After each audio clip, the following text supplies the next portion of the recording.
ቁም ነገር ሚዲያ ኢኮኖሚያዊ፣ ማህበራዊ እንዲሁም ፖለቲካዊ ጉዳዮችን ይዞላችሁ ይቀርባል። 200 ብር ጉቦ ተቀብሏል የተባለ ኢንስፔክተር በቁጥጥር ስር ዋለ። አሁንም ፕሬዝዳንቱ ነኝ ሲሉ አቶ ጌታቸው ረዳ ተናግረዋል። ሰላም ጤና ይስጥልኝ ውድ የቁም ነገር ሚዲያ ቤተሰቦች እንደምን ቆያችሁ?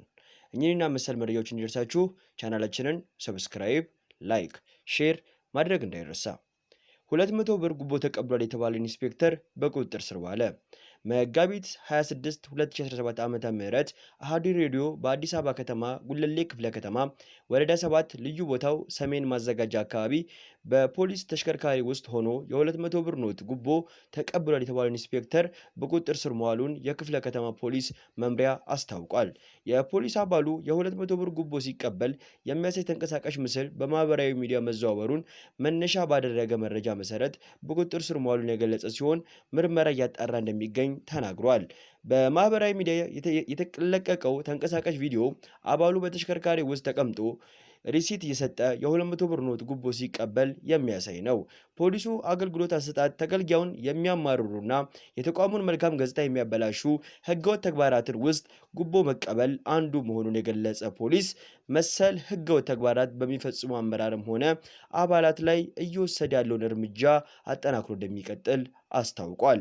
በአገልግሎት አሰጣጥ መብታቸው በገንዘብ የሚገዙም ሆነ ህገወጥ ተግባራትን የሚፈጽሙ ጉቦ በመስጠት ከተጠያቂነት ለማምለጥ የሚሞክሩ ግለሰቦች ከድርጊታቸው እንዲቆጠቡ የአዲስ አበባ ፖሊስ አሳስቧል።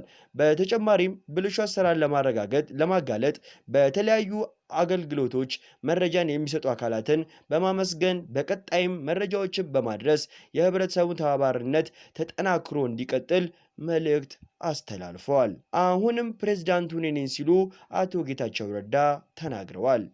በትግራይ ውስጥ ያለው ፖለቲካዊ ሁኔታ ለደህንነት ያሰጋኛል ሲሉ የትግራይ ጊዜያዊ አስተዳደር ፕሬዝዳንት አቶ ጌታቸው ረዳ ተናገሩ።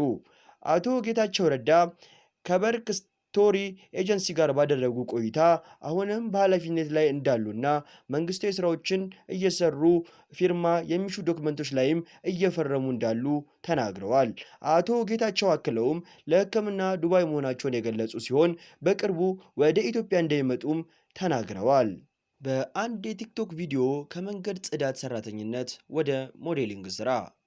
በታይላንድ ባንኮክ በመንገድ ጽዳት ስራ የምትኖር አንዲት ወጣት በሩሲያዊ ፎቶግራፈር በተነሳችው ፎቶ አማካኝነት በአንዲት ሌሊት በሀገሯ ካሉ ትላልቅ ብራንዶች የሞዴሊንግ ስራ አግኝታለች።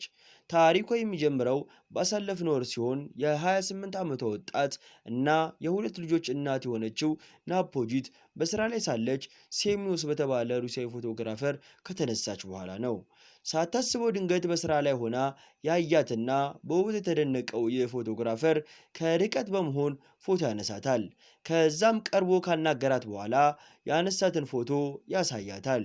ይህ ሁሉ ሲሆን በስልኩ የቀረጸ የነበረው ሴሚዮስ በኋላ ላይ ይህንን ቪዲዮ በቲክቶክ ገጹ ላይ አጋርቶታል።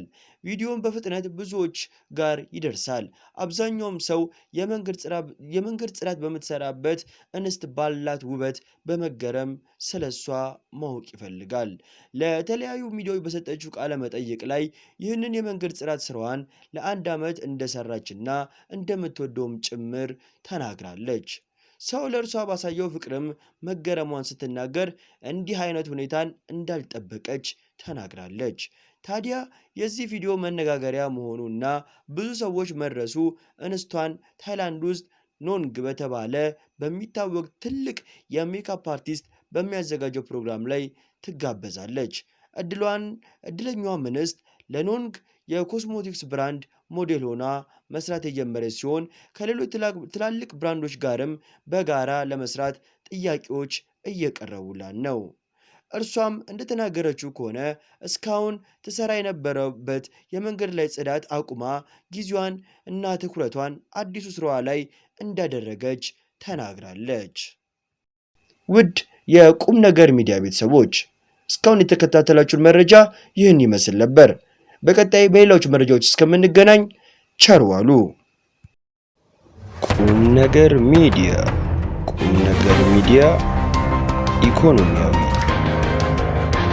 ማህበራዊ እንዲሁም ፖለቲካዊ ጉዳዮችን ይዞላችሁ ይቀርባል።